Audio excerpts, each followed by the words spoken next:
viewers there. Hello, welcome to this live stream test. Hopefully I'm going to do lots more of these, but say hello. If you can hear me and you're watching, say hello. If you have a question, please say hello. Oh, it's Mark. Hi, Mark. I'm just testing the live stream, so I'm going to hopefully do some more live lessons. If you have any ideas for the kind of things that you want to see, please let me know. I would like to tell a little story in the meantime. So thank you for joining, Mark. And who's the other person here? If you want to say hello in the chat, tell me who you are, where you're from. That would be great. I would like to talk to you today about how we learn English. I'm going to tell you a little story. Many years ago, I was trying to learn Arabic, and somebody asked me about how I learn English. And they said, well, you should learn Arabic the same way that you learn English. And I thought that was very silly. However, now that I think about it more, I think that we can, or maybe we should, try to use some of the strategies that we used when we were children to learn our own language, and use those to learn whatever language we're using now. So one of the main reasons that children learn languages quickly is because they immerse themselves in that language. So usually everything around them is in that language. So that's what we need to do if we're learning a language. So obviously, most people who learn English don't live in England or an English-speaking country. So you have to do what you can, and that's usually by using apps or platforms where you can talk to people, you can chat to people. So you have to try to put yourself in an English-speaking environment, and it's very easy to do that. If you think about 15 years ago, it was much more difficult, but now you can easily go into some kind of voice chat room, like on Twitter. Mark, I know we've spoken on a Twitter space.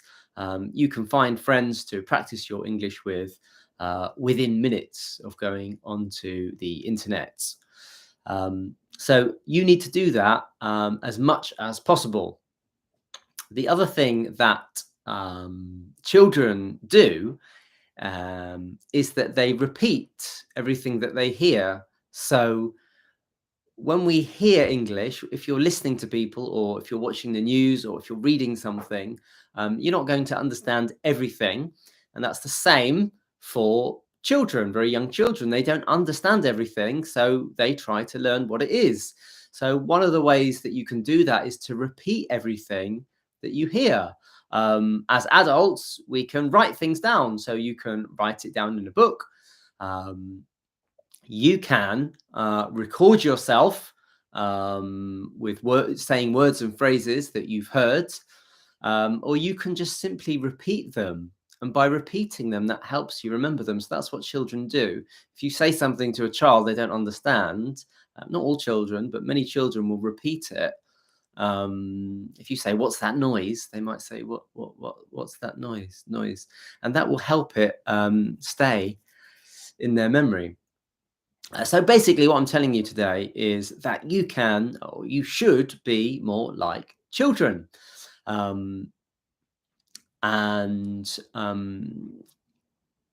You can't learn English exactly like an English child, but you can use some of the techniques that an English child might use or that you use when you learn your first language. Okay, so if you, well, I think it's only me and you now, Mark. If you can think of any other ways that you can learn English like a child, let me know in the chat box. Or if you have any other suggestions for live stream content, you can let me know. Let me know if you can hear me okay.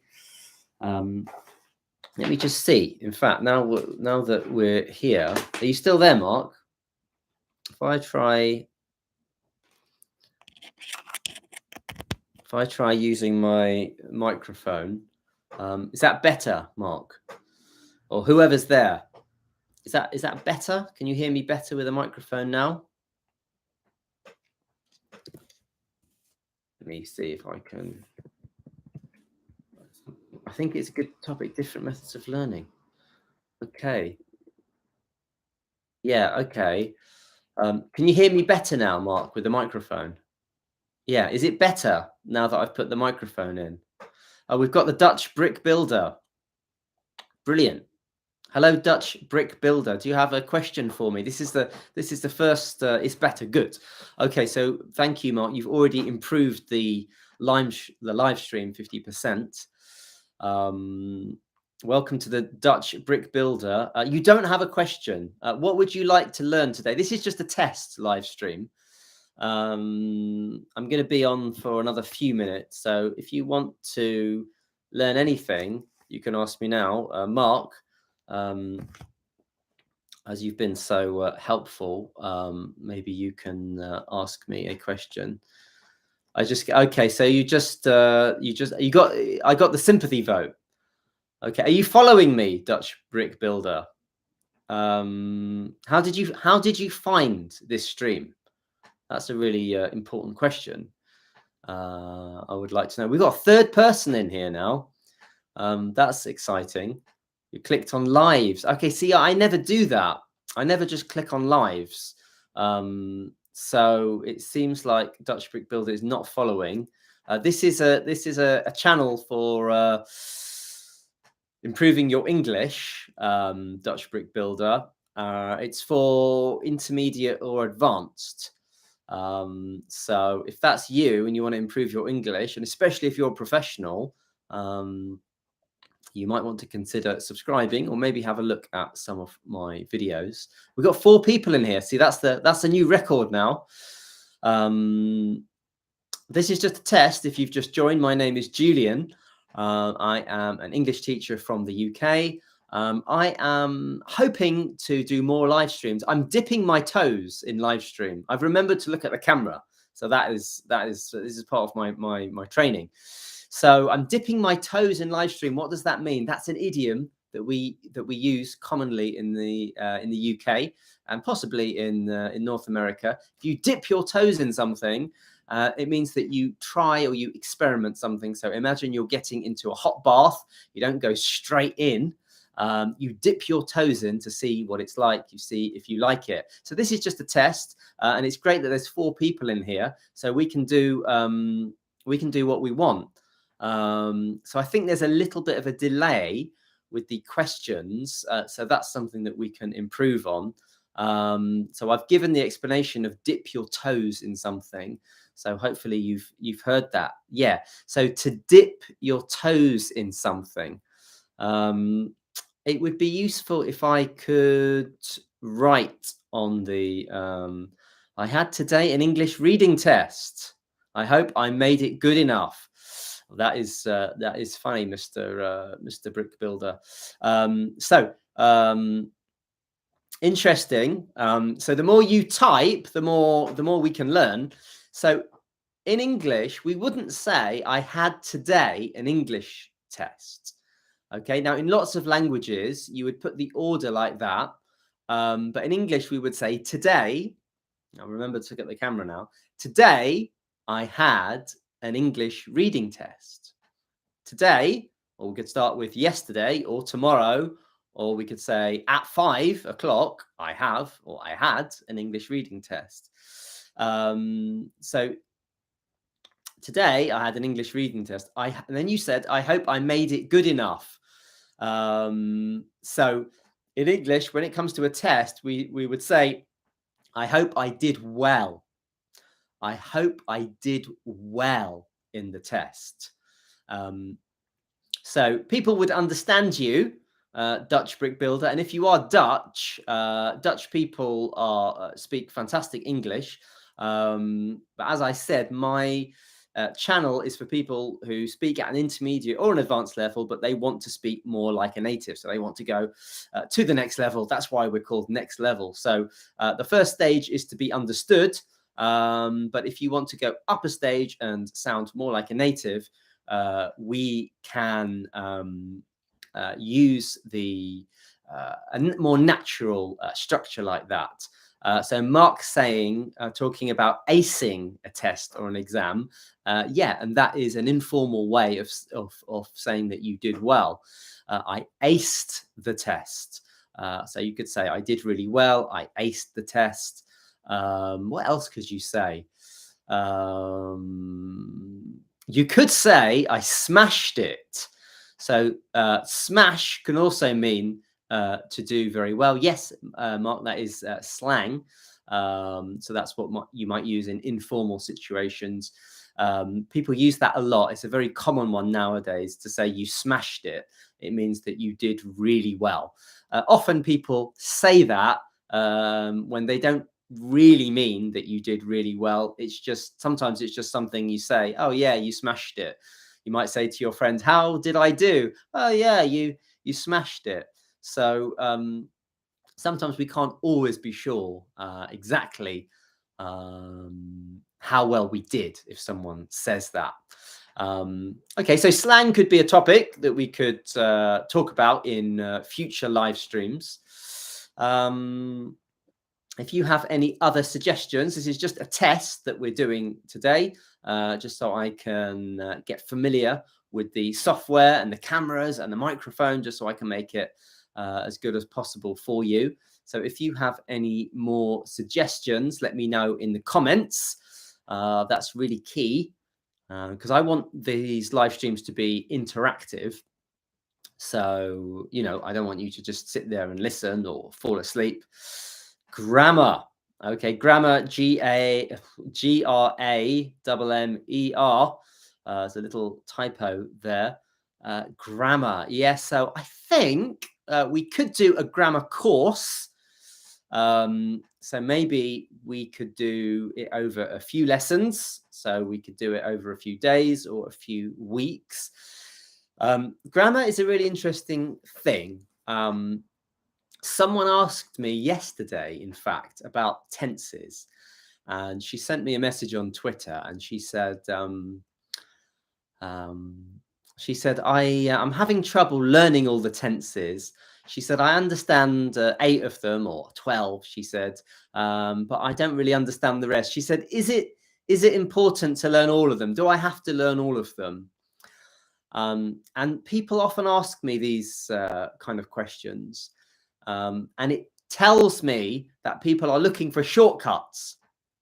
Unfortunately, as the serious students know, there are no shortcuts to learning anything, a language or whatever it is. We can't suddenly get good at something. We can't hack a language. So, of course, you have to learn all the tenses. You have to learn all the grammar. It doesn't mean that all the grammar is equally as useful or important. Definitely not. If we get to the upper intermediate or advanced level, we do need to learn all of it. But for example, the present perfect is something that people struggle with. And I would say that is definitely something that you need to get right. Something like the passive is important, but that's less common than the present perfect. Also, the past perfect is very tricky for lots of people. So we'll definitely do lessons on the past perfect and comparing that with the present perfect. But the present perfect is much more commonly used than the past perfect. So you definitely need to get that right first. Okay, so we can definitely talk about grammar, and I think we should have a series of grammar lessons. Does anyone else have any other things that they would like to see lessons on? I probably do a pronunciation course, because as you know, that's what I specialize in. Other things that we could do, we could do slang. That could be something. We could do writing. That's something people don't often make content on. We could do listening if I work out how to use the software. In fact, the whole point of this was to be using some software, and I've managed to go live without using the software. So I'm gonna have to change that.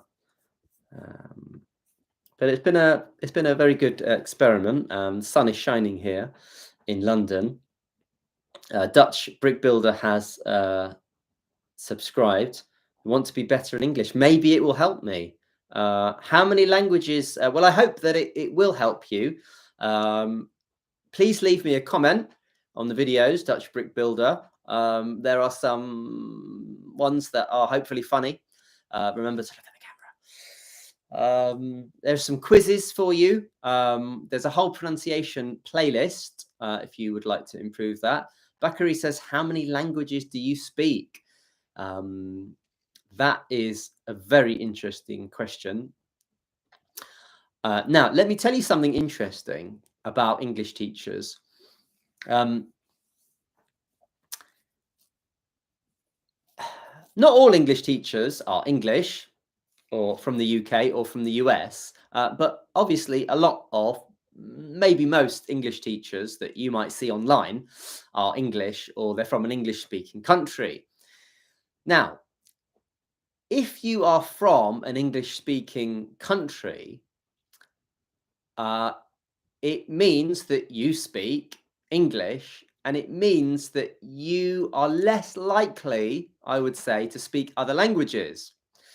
Now, I would say that's natural because English is so widely used. English is such an important language. If you speak English, you're probably not going to see the point in learning French or Spanish or Turkish or whatever it is.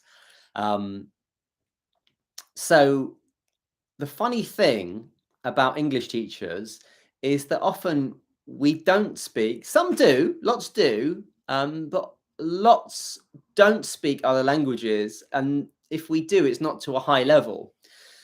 So in that sense, we don't have the same experience as you do. So in some ways, you will know more about the language learning journey than we do because you've been on that journey. It doesn't mean that we can't teach you, but it's very valuable to speak to people who've been on that journey. So I think of learning a language a bit like climbing a mountain. So think of an English teacher a bit like a guide, but the guide hasn't actually been up the mountain themselves. So it's really useful, and it's really important for you to speak to other people that you know, maybe from your own country. They don't have to be, though, that have made that journey to the top or near the top of the mountain. So you should speak to other people who have got to that level and talk to them and find out what they've done. Because English teachers generally are not experts on strategy of what to do. Often we have good ideas, but we haven't done it ourselves. So like I said earlier, when we learn English as children, it's very different. So it's definitely worth speaking to other people. Rob is here. Fantastic. Rob, this is my my live stream test. As you can see, I'm unshaven, which is not what I normally do for the camera, but I'm trying to make up for it with my charisma. I haven't tidied my clothes in the back, and I was supposed to be using some software, but I've managed to connect without my software, so we don't have any graphics or anything. So it's all upwards from here. when you start anything, especially social media or anything, as the great guru of YouTube, Rob, will attest, you know, the first thing you do probably isn't going to be your best. It won't be your best. It'll probably be a little bit scruffy, rough around the edges, as we say. So it can only get better. It will get much better from here. So it's good to just have a little practice. But it's great that we've got some celebrities like Rob. Yeah, you've got to get the first. Yeah, exactly. You've just got to. You've just got to get the first one out of the way. I've been meaning to do to go live for many months, like many things. But sometimes you have to just bite the bullet, and there's a fantastic opportunity for us to learn an idiom. Bite the bullet. So it's often something that you've been putting off, or something that maybe you were unsure, or you felt nervous about doing. But it's actually quite simple. Well, I've managed to go live, not quite in the way that I wanted to. So hopefully it'll be better next time. So back to learning languages. So yeah, in England, we do speak languages more now. It's more common for children now and young people to speak other languages. So we're more interested than maybe my generation. In 2000 and I think it was 14 or 12, I looked this up yesterday, learning a language, a modern or an ancient language, was compulsory for primary school children. So that's children between 5 and 11.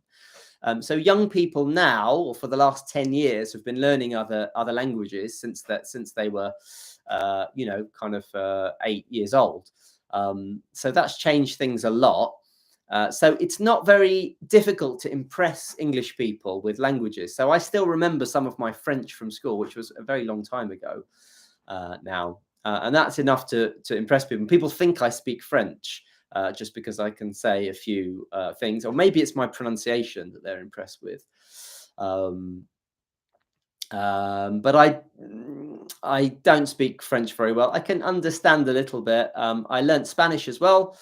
I can understand some Spanish. I learned Latin at school, which helps me with my Spanish and my other Latin languages.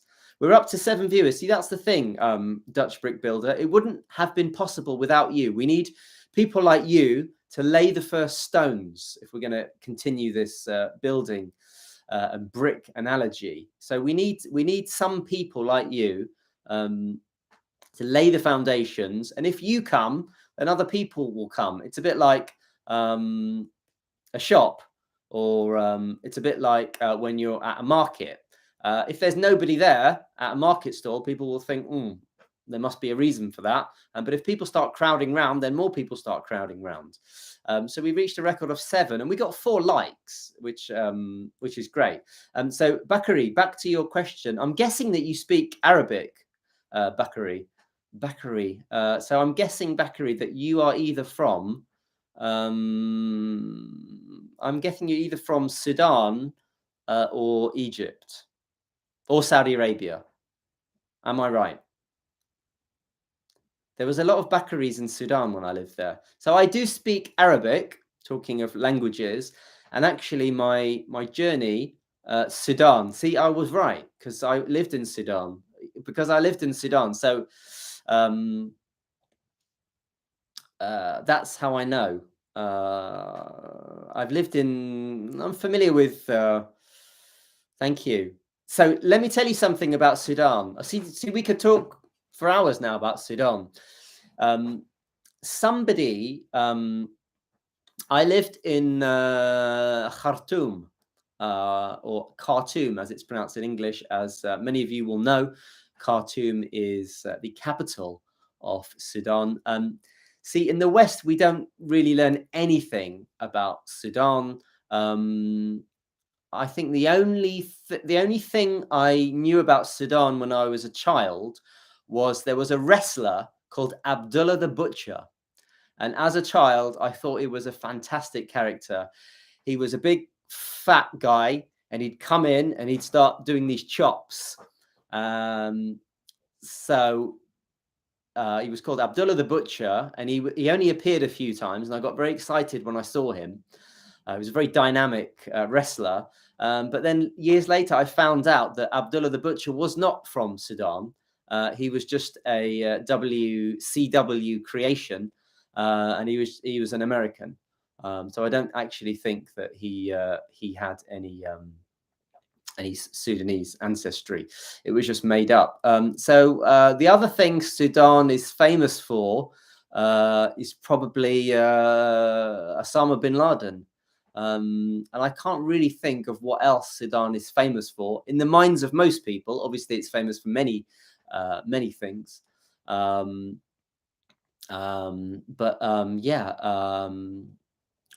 most people probably don't know that bin Laden used to live in Sudan. However, when I lived there, I found out all the incredible things that it's famous for, like the incredible pyramids. What was I going to say about Sudan? Yes, I'll talk about the pyramids in a minute. But going back to English, in Sudan, when they say hello, they say, if I translate it, they say, how are you? Fine. And so lots of Sudanese people and a Tunisian, I think it was, on Twitter said this to me yesterday. They wrote a message to me and said, how are you? Fine. So we need to be very careful of making the mistake of writing or talking in English the same way that we talk in our own language, because usually, most of the time, it doesn't work the same way. Sometimes it does. Sometimes there are very similar phrases in English and Arabic, it just surprised me. But for example, we can't say in English, how are you? Fine. It would be very strange because it's asking a question and giving the answer.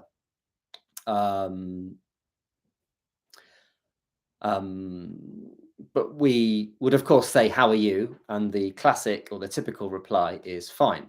But we can't say, how are you? Fine, even though that's what people say in Sudan. And when people speak English in Sudan, they say that, how are you? Fine. And what I've realized when I've taught English in other countries is that they have their own type of English. So you get Sudanese English, the type of the English that people speak.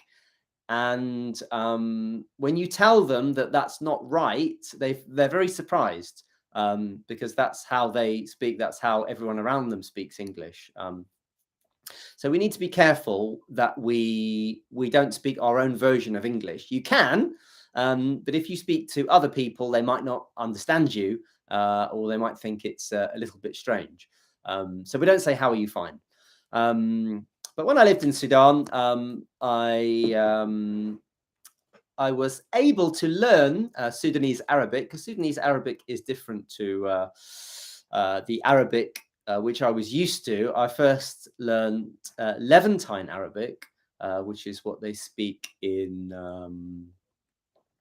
what they call the Sun countries, which is Lebanon, Palestine, Syria, and Jordan. So I learned that type of Arabic, and it took me a little while to adjust to Sudanese Arabic. So I do have some experience of language learning myself, and I do think it's really useful that I have experience of learning a difficult or a language that is very different to my own. Please, if you've just joined, we've got 6 now. If you've just joined, my name's Julian. This is Next Level English. We're just testing our live stream. So this is just a practice, really. But if you have any questions, I can answer them now. Or if you have any ideas for future live streams, then please do let me know. What was I talking about? Learning languages. So when people, exactly, Dutch Brick Builder. See, this is what's possible. See, I can only see 7 likes, so maybe I'm a little bit behind. I wonder if I can like my own stream. No. So if it's 8 likes now, you never know. See, if I schedule a live stream, so people know that it's happening, then who knows? As we say in English, from little acorns, great oaks grow. It's a little phrase there. From little acorns, great oaks grow. So yeah, so going back to language learning, people often talk about whether English is difficult or easy, or what's a easy or hard language to learn. Some people say English is easy, some people say it's difficult. Um, I think any language is difficult, really, to get to a high level.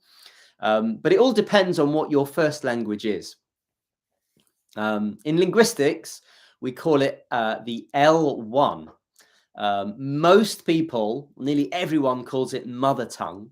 But in linguistics, and if you think about it, not everyone speaks their mother tongue. In fact, I don't speak my mother tongue. So not everyone speaks their mother tongue. Some people might be brought up by their father or other people. So we call it L1, so our first language. So it all depends on what our first language is. So if your first language is English, you're going to find it very difficult to speak a Chinese language or Arabic, but speaking maybe Spanish or Portuguese is maybe not going to be so difficult for you. Bakary is saying, as an Arabic speaker, I think English is not that very hard. I think you mean is not very hard. I'm not sure about that, Bakary. Not maybe you can tell me why that is. I think English and Arabic are very different languages. There's so many things that are different. So many things. Almost everything. There's almost nothing that's the same. The sounds are completely different. So, for example, it took me, I would say it takes at least 6 months. I was living in an Arabic-speaking country, and it took me. Hello, Prakash. Thank you so much for joining. Please give this live stream a like if you are happy to be here. I'm very well. Thank you for saying hello. Let me know if you have any questions, Prakash. That's what I'd really like to know. So yeah, Arabic pronunciation is completely different, but the structure of the sentences, the word order is completely different. So many things. So as an example, I was thinking about this today.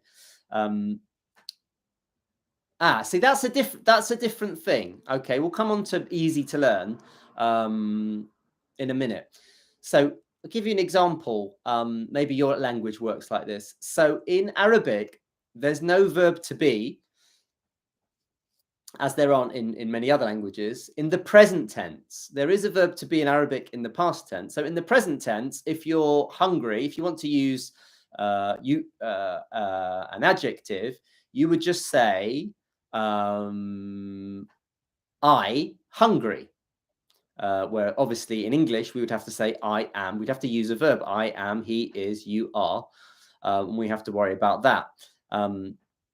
So the verb to be is very tricky for lots of people. Also, the word order is very different in Arabic. So in written Arabic, often the first word is a verb, which is obviously completely different. So yeah, so Bakary's saying that he finds it easy to learn English. Now, learning English is easy because there's so many resources.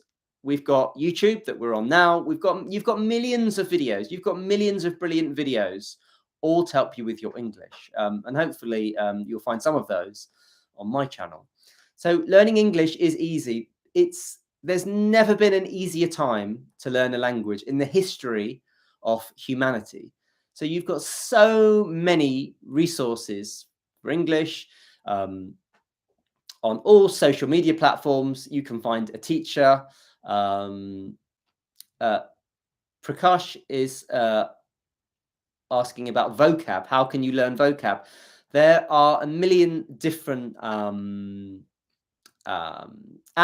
that you can use for vocab. Oh, what's the famous? There's a famous flashcard app. Oh, I can't remember what it's called. I wonder if I can. Can I open up a tab? Can you still see me if I open up another tab? I suppose the camera's still on. Yeah, so I'll just Google away. So what do I do? Flashcard app. What's it called? It's a famous one.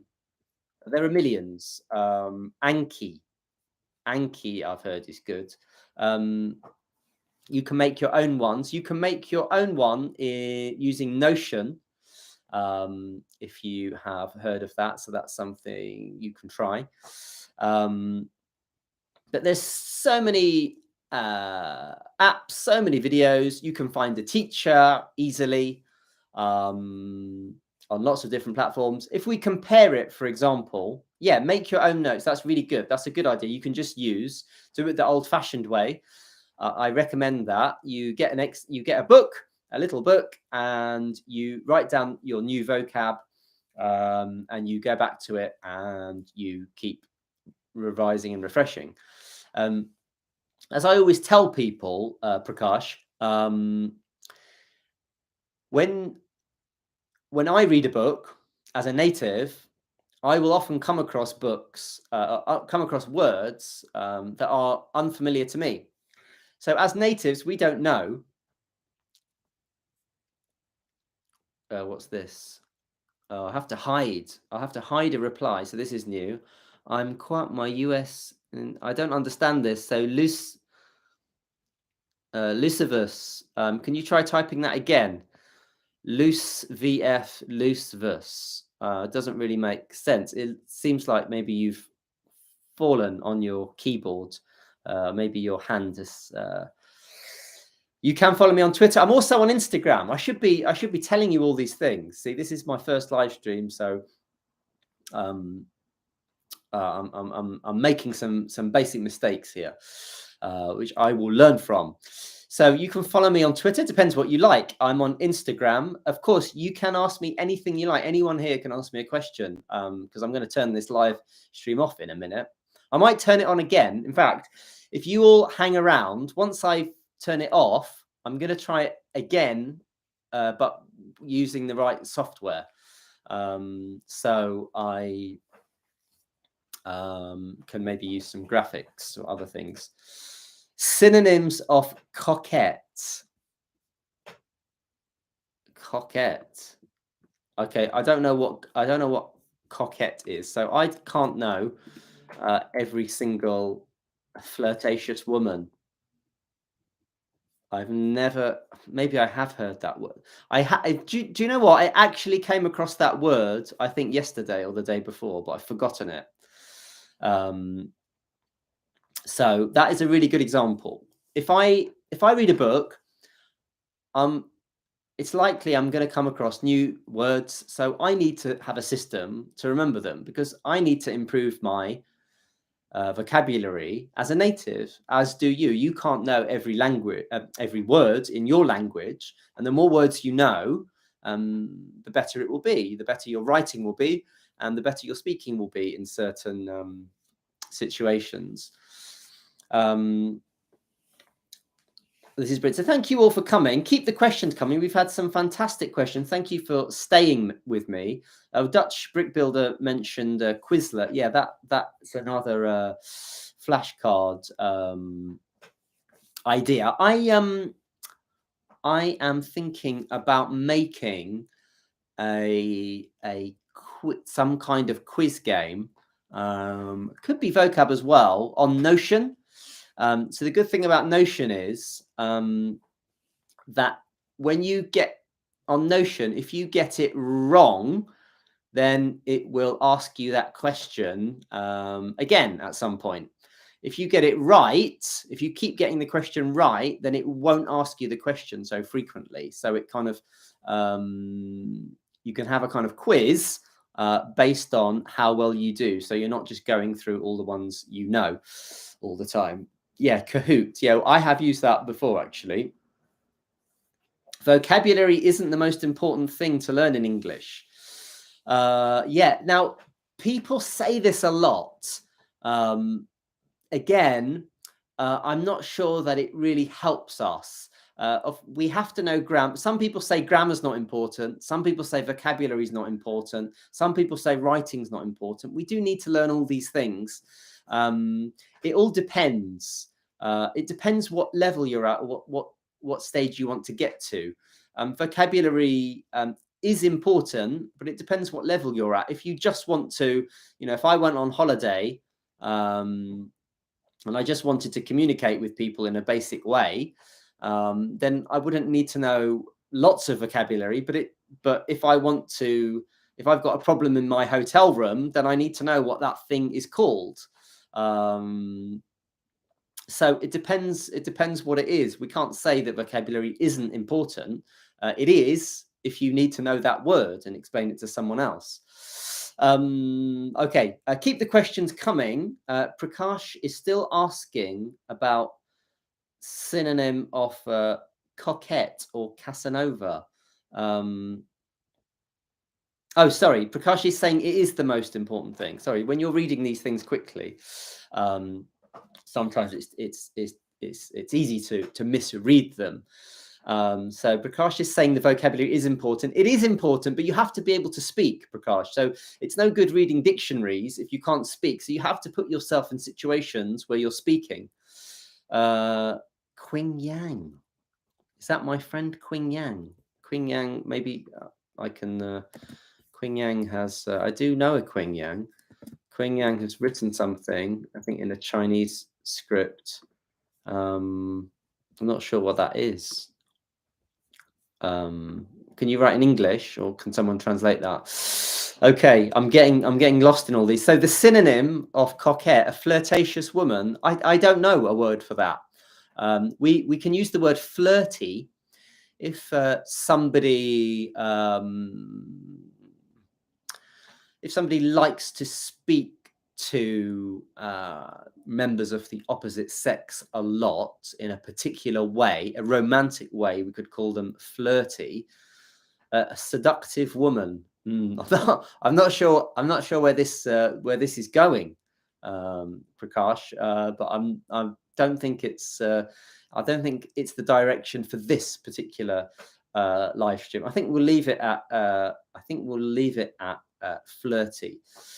Okay, what's the difference between humble, modest, and low key? See, there we go. That is a meaty question.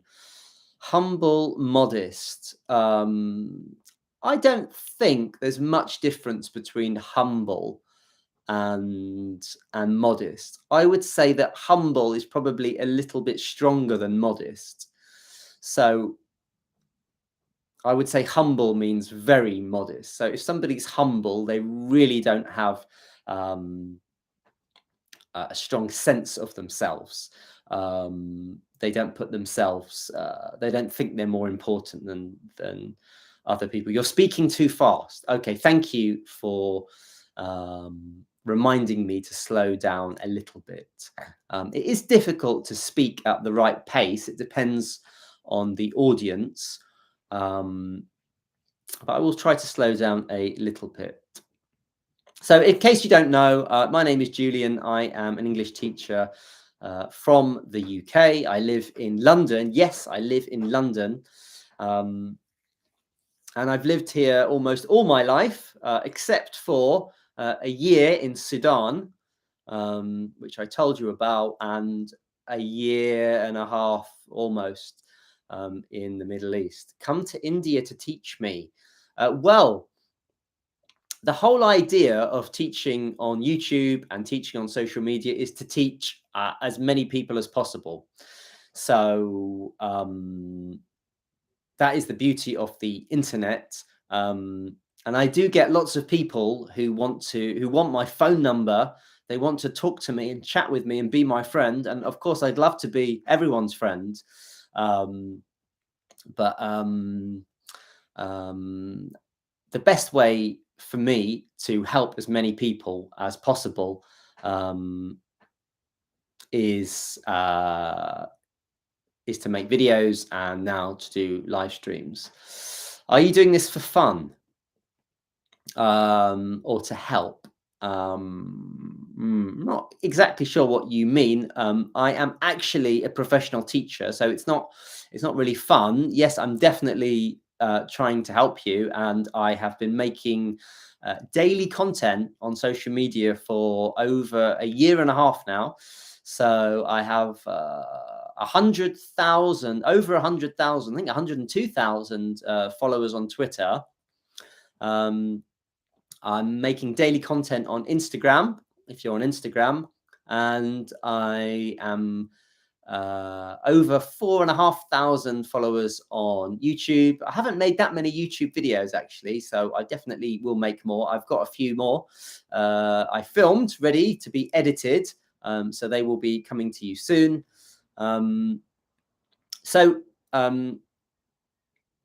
Yeah, I like YouTube. In fact, so yeah, more about me. Do I teach in a school or college? No, I don't. So I teach. I teach some people. I have a limited amount of private lessons that I teach online, and then I do a lot of social media. So I don't actually teach in a school or an institute. I used to teach for the British Council.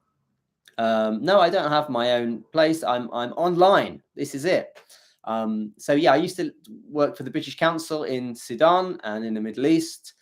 And I have actually taught in a school, and I've taught in many language schools in London. But now I teach online.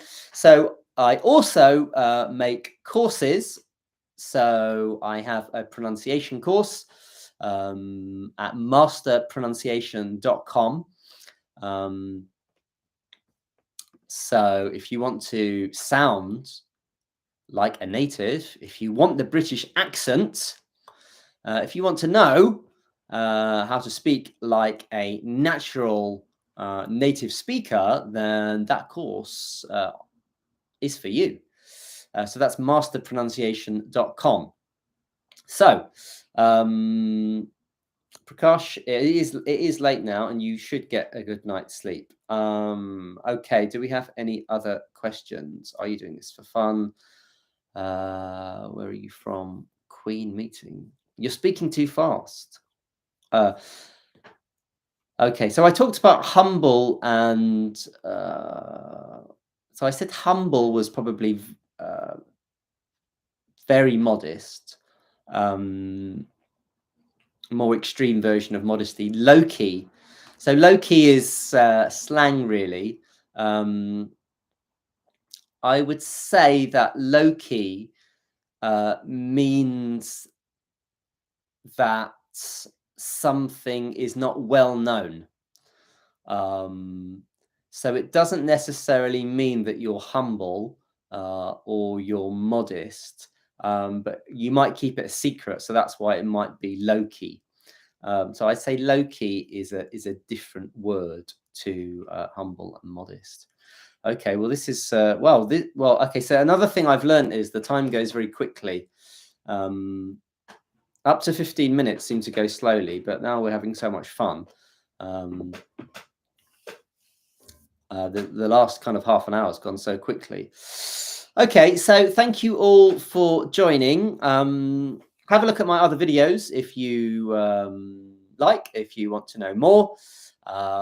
Consider subscribing. And hopefully, if you do subscribe, then there's more chance that we can meet again. If you'd like, if you press the bell, then you will get notifications, hopefully, when I'm live. Thank you, Bakary. Thank you so much for your input. You've really helped make the live stream, because I didn't really have anything planned to talk about.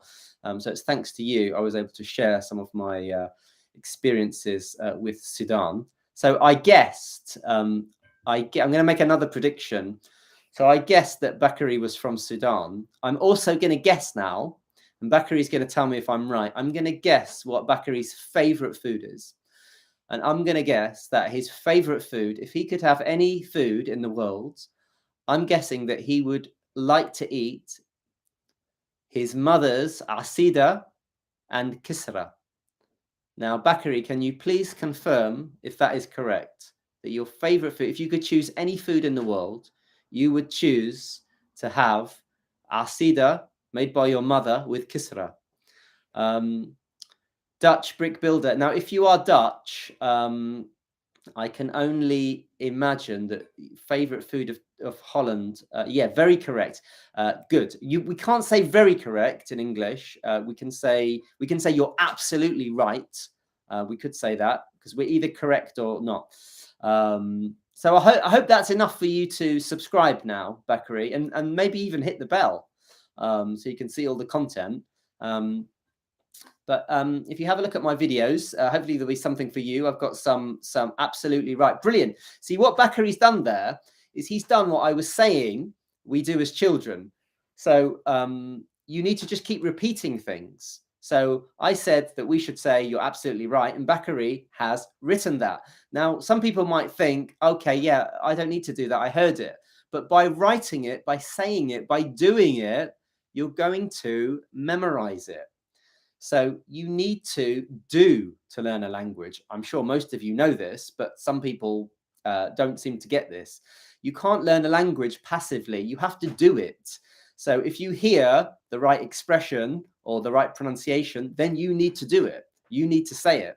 So that's going to help Bakari remember that in future. He will remember next time he's thinking about saying you are very right or you are very correct. He's going to say, no, I remember now. It's you're absolutely right. Because a lot of language is all about memorizing things and learning from our mistakes. So in Holland, see, I'm not an expert. I've only been to Holland twice. I know that in Holland that you like chips with mayonnaise. So maybe that could be one of your favorite foods, brick builder, or maybe what is it that they also like? Is it waffles in Holland? It's Belgian waffles. There's something else in Holland that people eat. Oh, I can't remember what it is now. Okay, well, maybe you'll have to tell me next time. Okay, so I'll tell you what I'm going to do. I'm going to say thank you once more for being so lovely.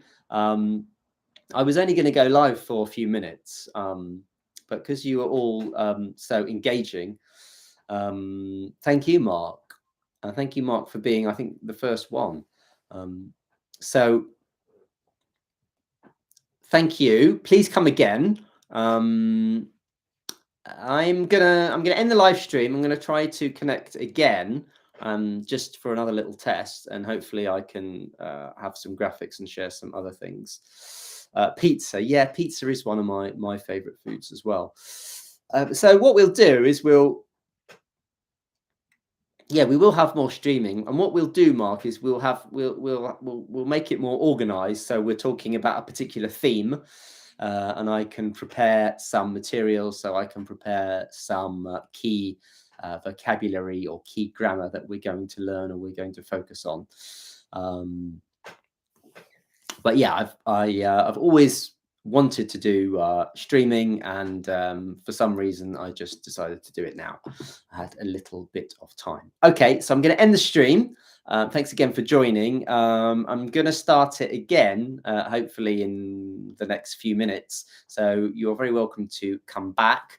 And hopefully I can come back with some software so I can make it a little bit better. So thanks again. Don't forget to like the stream and watch the other videos and subscribe if you like.